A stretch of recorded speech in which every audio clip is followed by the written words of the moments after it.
HighBridge, a division of Recorded Books, presents Black Heart Fades Blue, Volume 1, by Jerry A. Lang, read by David Vries. Preface. This book was intended to be my suicide note. Yes, that's the truth.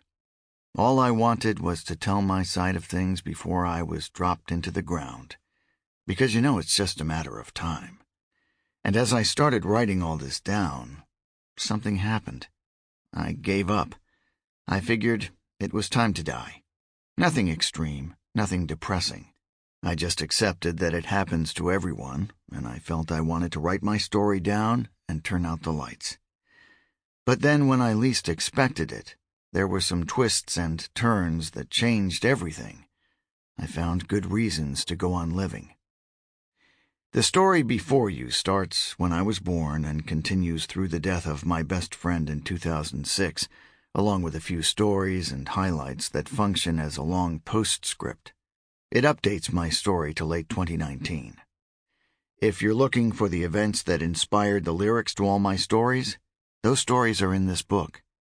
If you're looking for what I did when I was younger, that's in here.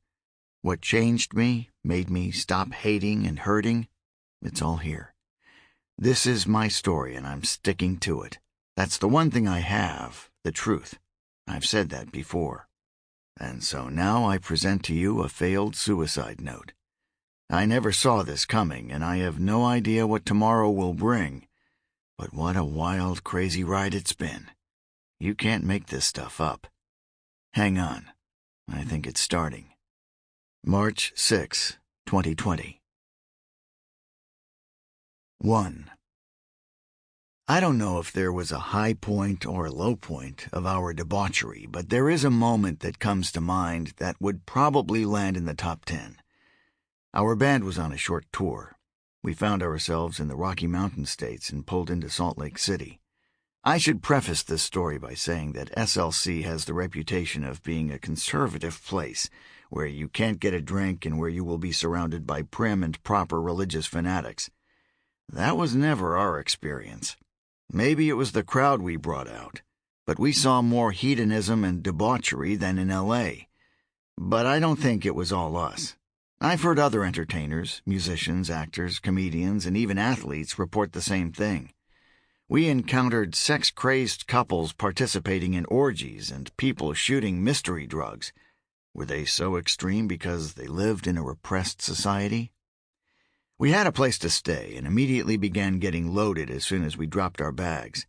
At some point, a member of the band went off for a three-way with 2 Mormon girls. The rest of us were getting drunker and higher by the minute.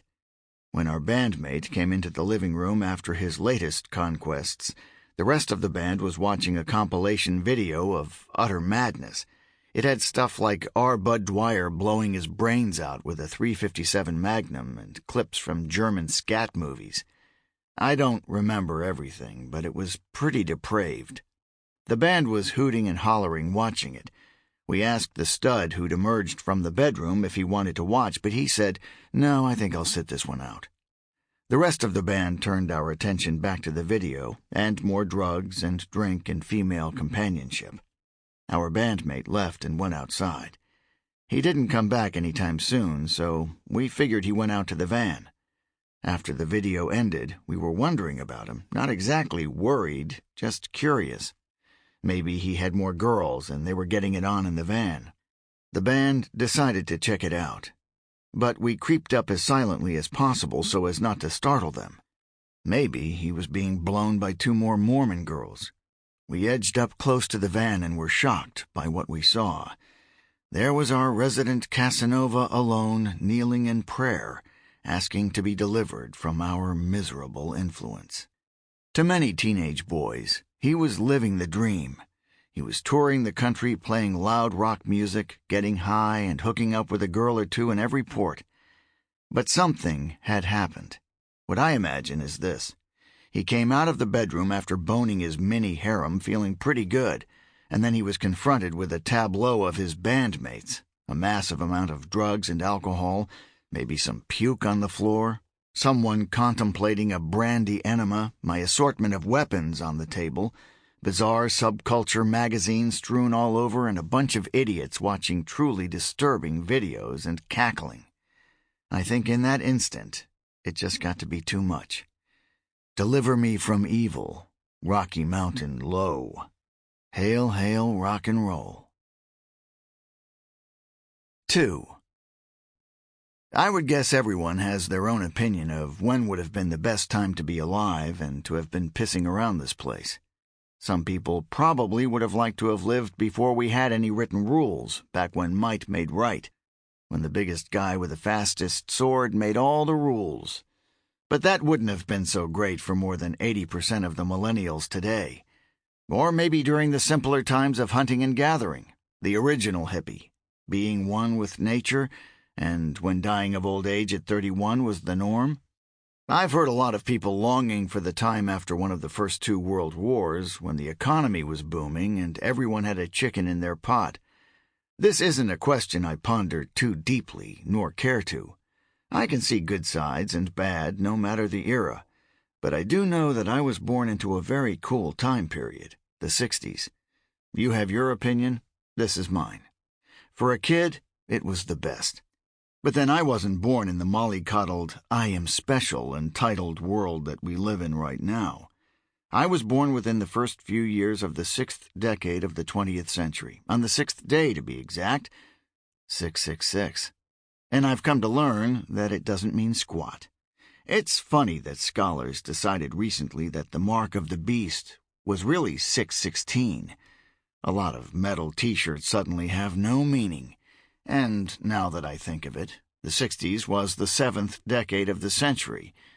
Oh well, so much for numerology. I came into the world right before JFK was assassinated and the world and television went color. That gave me the opportunity during my first years of public school to try out my newly discovered method acting technique on my classmates. Whenever the teacher would talk about the presidential assassination of '63, I would always raise my hand and tell my story. I'd say I was on the train, and the mood was dark and very solemn. People were crying and reading newspapers. I asked one woman what was going on. She looked down at me, that should have given it away, with a tear in her eye and replied, "The president has been shot." I would stand there in front of the class for dramatic effect, staring at my feet, waiting for someone to say something. Everyone in my classroom, including the teachers, would be silent, in their own delayed state of mourning. I'd wait a moment longer, and then I'd finally blurt out, "Jesus, how old do you think I am? I'm in the same class as you." I think the first time I did this, I was about 11 years old. When they'd quickly do the math, their moods would change from feeling sad to feeling stupid, and then by being disgusted and mad at my joke. I was 5 months old when the president was shot, come on. Like everybody else, I only knew what I saw on TV a decade after the fact. I believe I was born at a great time. The Beatles had just hit the States, the hippie culture hadn't yet happened, the tune in, turn on, and drop out hadn't hit yet. But it did happen when I was a small child, and man, I ate it up. I loved the hippies. I loved their drugs, I loved their sexual freedom, and I loved the music. I loved it. I wouldn't have chosen any other time to grow up in. But out of all those things that molded my little, still-forming child mind, most important was the music, without question. Music seemed more important then, and it meant something. It lulled me to sleep every night. It was open to being anything you wanted it to be. Breaking taboo, flying the revolution flag in the face of slavery, being free. To a little kid, it seemed like magic, and anything was possible. Radio was important and seemed to speak to me, literally. When I asked my mother what was my first word, she said it wasn't a word but me singing the harmonies to some surf song. My first actual word, according to her, was Vietnam. No, that made sense. But the music, it was what I needed. It made me who I am. It led me to question everything and made me want to break whatever rules were put in front of me. Of course, there was rebellious music in the 50s, but I figure punk really started in the 60s. I'm not going to argue. I was into the Rolling Stones when I was little, though I already had at least one or two pop singles, including a surf rock hit. The first album I ever owned was by the Stones, even before I was 6 years old. My parents were just a little older than children themselves when I was born. My father had just turned 17, and my mother was a couple months older than him. If I can believe my father, it was a stereotypical shotgun wedding. You got her pregnant, now you got to do the right thing. The actual words have always stuck with me. When he broke the news to my mother's stepfather, the old man looked him square in the eye and said, "If you want to dance, you got to pay the piper." I always liked that stern old first-generation immigrant. They really don't make them like that anymore. Or my father, for that matter. As much of a prick as he turned out to be years later, I gotta admit, he was tough. He was cut from a brutish cloth. One time he wrapped his car around a tree while drunk, and the police threw him in jail with a broken neck. No, he didn't die. He broke his neck a couple of times. They were just a different breed of people back then. I'm not saying people were better, but they were most definitely different. People today seem more breakable. My dad was a greaser, a hot rod guy, and my mom was a cheerleader, a match made in American graffiti heaven. Of course I looked up to my father and thought he was the coolest guy in the world. Tattoos, huge arms, and fast cars. Little kids like big, loud things, and he was colorful, big, and loud. He would fly down the road, drinking a beer, and when it was empty, he could toss it over the car while moving and hit any signpost he chose on the other side of the road, shattering his target and impressing the hell out of me. I was 2 years old the first time I died. I was out in the yard playing and found a small container of gasoline. I sipped on it. Why? I liked the smell of it. I turned blue. Fortunately, my mother spotted me and took me to my grandmother, who immediately gave me CPR and saved my life before they rushed me to the hospital. I was so young when it happened that I have next to no memory of it, but I would hear about it for years to come. My father would often joke about it. I learned early that gasoline smells better than it tastes. It wasn't exactly the Head Start program. But my actual very first memory of anything was a painful one. It's one of me getting pushed down a flight of stairs by the neighbor girl and snapping my collarbone. I think I was around 3 years old. I was doing a charge of the light brigade type thing, up some stairs at her with a broom. She just grabbed it, shoved, and I went tumbling down the stairs. Snap. I spent a night or two in the hospital, and I remember my dad and mom telling me that they wouldn't leave. They would be right down the hall. Then I heard the pipes on my dad's car. I climbed out of my bed and looked out the window, saw his car rolling out of the parking lot and burning rubber around the corner. So much for silently creeping away. That might have had something to do with the abandonment issues that came later. I'm sure it was a combination of different things, but it was something that stuck with me. Somewhere there is a photo of 2-year-old me, arm in a sling, drinking my dad's beer while he laughed at the sour look on my face. I guess it could be a viral video in this day and age. Remember the smoking baby from Indonesia, the 2-year-old chain smoker? I might have been even younger when I had my first drink. The photo was from the month I turned 2, so I was a toddler, and maybe it wasn't my first drink. My arm healed without much problem, by the way. So between loving the Rolling Stones and that early injury, maybe that's what steered me toward my second love, drugs. 3. When I was a little kid, probably 5 or 6 years old, the thing I wanted most in the world for Christmas was a robot. At the time, robots were in. This was the time of the space race, and Johnny Socko was a popular kids' TV show. I wasn't after the Rock'em Sock'em robot game that was the craze at the time. What I wanted was a small robot made out of tin. It could walk and it could bounce into walls. I think many of these robots were made in Japan. My father told me that if I was a good little boy, Santa might bring me the robot for Christmas, but I had to be very good. One day, not long before Christmas, my dad told me that we had to go to my uncle's house. I did not want to go. He told me we had to go. I was adamant that I wasn't going. I told him that if I went, I'd be forced into a fight with my cousin Dwayne, and that meant I wouldn't be a good boy, and Santa wouldn't give me the robot. He looked at me and said, "You dumb little shit. Where do you think your presents come from? I buy your presents. There is no such thing as Santa. It's me who buys your presents, and I guarantee you I won't buy you a goddamn robot for Christmas if you don't go to Uncle Al's." So I gave in and went. Of course, I was forced into a fight with Dwayne for everyone's amusement. These fights always ended in blood. But on Christmas Day, I got my robot. I was so excited. But before the day was over, my dad tripped over the robot and wound up kicking it in anger. He told me, "I'll tell you this one time and one time only. If this toy is ever in my way again, I'll break it in two and throw it away. You got that?" "Okay, I promise." I played with it all night. I loved watching it bounce off walls. Of course, I accidentally left it out. The next day, my father made a big show of picking up the toy and telling me I'd fucked up before smashing it in front of my eyes and throwing it in the garbage. Of course, that really wasn't the end of it, because a few days later, my old man received angry phone calls from the parents of my friends. They were livid. I had told their kids there was no Santa, that their fathers were Santa. When they asked me how I knew this, I told them that my father told me.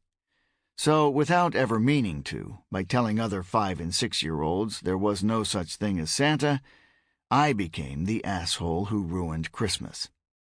Another more innocent and less painful Christmas memory occurred a year or two earlier. We were living in the small town of Charlo, Montana, which was located near the Flathead Indian Reservation.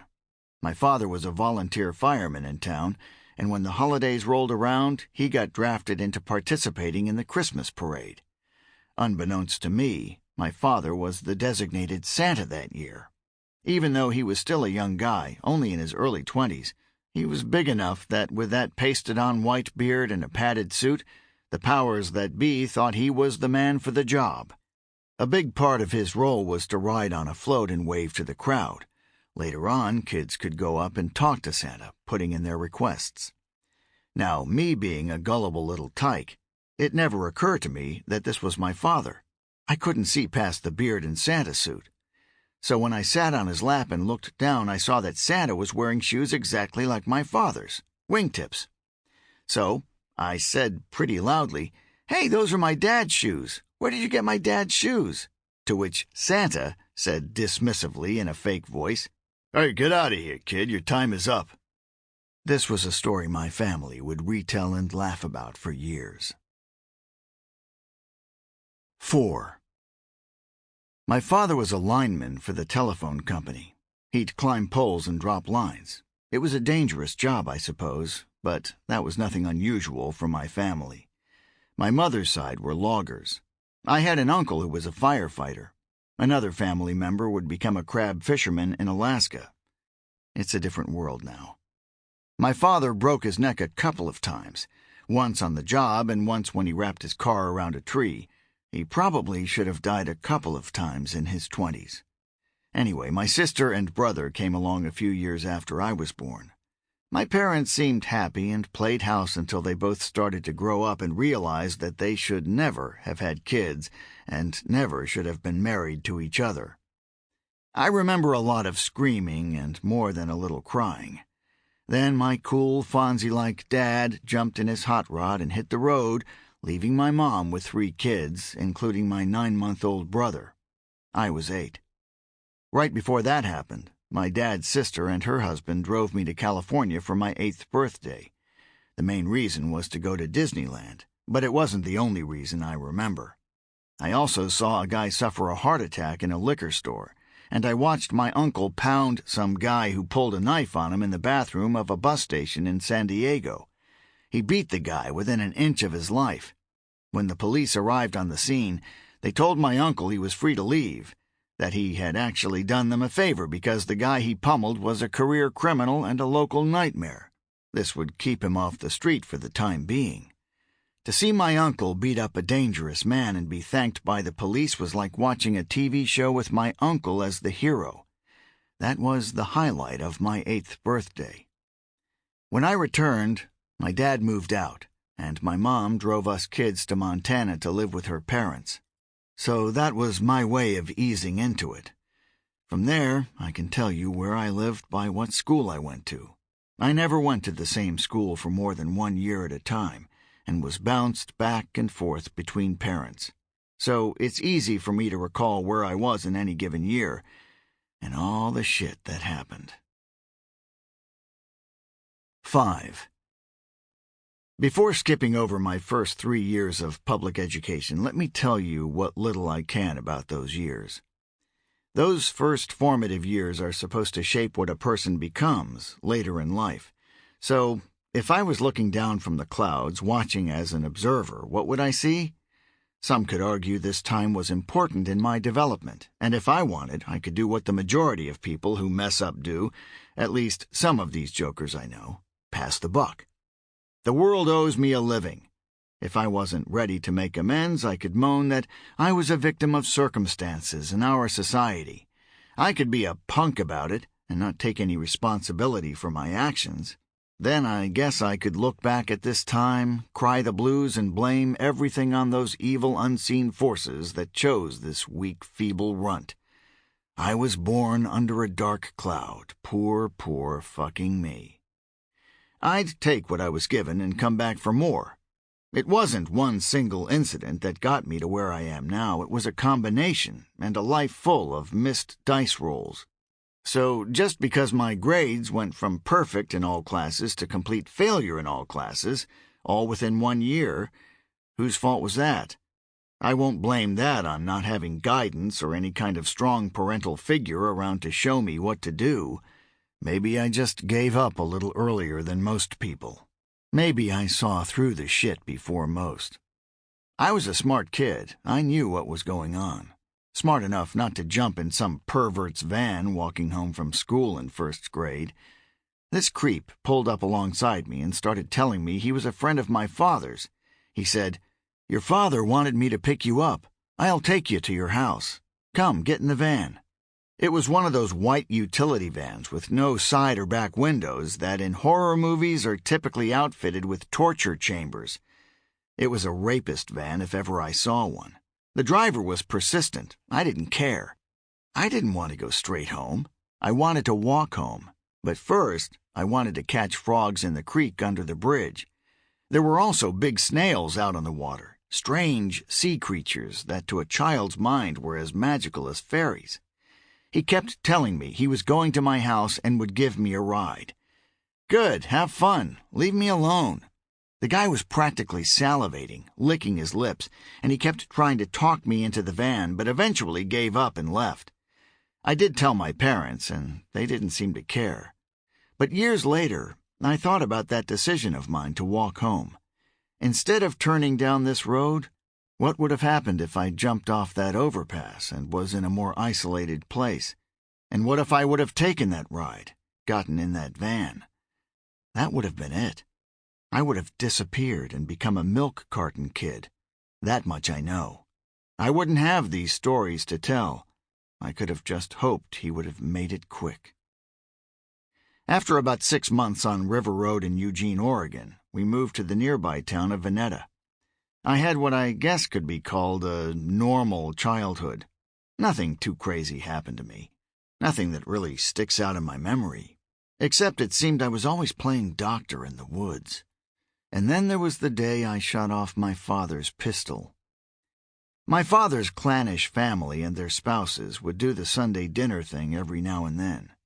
Years later, one of my father's ex-wives told me all sorts of crazy shit about that group, but I understand that she hated my father and his family and would have told me anything. I don't really remember his family doing a lot of Brady Bunch type things, except for these barbecue picnic-like shindigs. The Pikey Bunch, that's how I think of them, like gypsies traveling in caravans. They would all gather to drink, play cards, laugh, and fight. If you've ever seen a documentary about Irish gypsies, known as travelers, you might get the idea. I got the name Pikey from a story I heard Genesis Peorage tell about a caravan of gypsies who set up camp outside Throbbing Gristle's Death Factory compound and would not leave. To get them out, the band played notes with brown subsonic frequencies designed to break them down. It eventually worked. I've heard about military experiments with sound, which attempted to make victims lose control of their bladders. I don't know the actual effects on the body in this case, but it weakened their resistance and drove them away. As for my own clan of pikeys, the children would either be running into the walls full of piss and sugar, or slapped into the corner and told not to talk. If the grown folk had taken to the old corn squeezins a little too much, they would get into a festering, festive mood. And if they had any kind of argument, it was not about which child was better at school or sports, but who was tougher and had superior breeding. They would make us fight. Since we were all just a couple years apart in age, they would pit us against each other for their amusement. I never saw the little girls fight, but the boy cousins did. I guess we were the live-action version of Rock'em Sock'em Robots, knocking each other's blocks off. I had a special aggressive hate for one of my cousins who was a year or two older than me, but smaller. It should have been a piece of cake to kick his skinny ass, but his dad seemed to have taught him how to box. Mine never took me aside and taught me to fight. For these bouts, I would go on brute force. But my opponent knew how to fight properly. They were slugfests. My cousin and I would be bleeding, crying, and the adults would be laughing and whooping it up. At one of these family picnics, before the adults got drunk enough to start placing bets, I decided to call all the attention to myself. Now, I really don't think they ever placed bets on us brawling children, but still it was always, "My child's tougher than yours, let's see some blood." Survival of the fittest. So I decided to defuse the situation with a bomb. I knew my dad kept his gun under the seat of his car. I told my cousins that I was going to blow a hole in the fence post across the busy street. I'd seen the movies. How hard could shooting a gun be? I went into my father's car and grabbed the gun. I remember it being a revolver, but what caliber? I carried it to the end of the driveway. All the kids gathered around, thinking that was the coolest thing they ever saw. I raised it, aimed at the post across the street, and blam! It didn't kick too much, and considering I was about 7 years old, it might not have been too big. Never checked to see if I hit the post, but I do remember a loud bang. And I also remember the adults flying out of the house and me getting bounced across the gravel. Knocked down, kicked up, slapped back down, dragged by the hair, slammed against the car, and thrown in the back seat. You know what? I deserved that. I could have easily blown one of those little kids' heads clean off, or better yet, walked into the house and opened fire. That would probably still be talked about, so I know that what I did was stupid, and I know I deserve to get my little ass kicked. But some of the ass-kickings I got later I didn't deserve. That's why I take responsibility for this and don't care. Besides that one incident, it was a pretty uneventful childhood in Veneta. The only other unpleasant memory I have of the place is that for a few months my father raised rabbits for food. I've never understood why he didn't just buy chicken from the store. Maybe he was just trying to get in touch with his hillbilly roots. I can tell you that when he went to pick out a pet rabbit to butcher for dinner, it was traumatic for us kids. When talking to people now, it seems the biggest difference between their upbringing and mine was I fell in with a neighborhood crew of nasty little children who liked to play house by going out into the woods, getting naked, and rubbing our private parts together. Actually, fucking when we were 8 years old. I had 3 older girls that I would do this with. 2 of them had older siblings or relatives or others who obviously showed them how to do this. Hey, don't blame me. I was a kid. Children just don't decide out of the blue to fuck when they're 7 years old. One girl even laughed at me, telling me that her brother's penis was bigger than mine, and he knew what to do with it. That made me think she had done this before. It wasn't something we would announce to everybody, but it wasn't something that we really cared to be secretive about either.